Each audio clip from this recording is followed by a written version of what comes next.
میں یہ کہتا ہوں 1447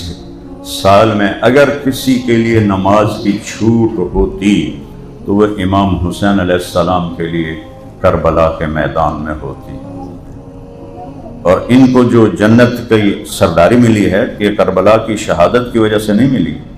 یہ تو ماں کا دودھ پیتے تھے، دونوں بھائی چھوٹے چھوٹے تھے، تو میرے نبی نے فرمایا سیدہ شباب اہل جنت الحسن والحسین، جنت کے نوجوانوں کے سردار ہیں حسن اور حسین، اور میری بیٹی فاطمہ جنت کی عورتوں کی سردار ہے، اور علی ان تینوں سے افضل ہے۔ پورے گھر کو لیا، کسی ایک کو نہیں چھوڑا۔ تو نماز ان کو کربلا میں تو معاف ہوتی کہ 3072 کوئی مقابلہ ہے۔ اور جنگ سے پہلے ایک دن پہلے عصر کے قریب خیمے کے باہر بیٹھے بیٹھے ایسے سو گئے، اتنا اندر میں اطمینان ہے، موت سامنے کھڑی ہوئی ایسے سو گئے،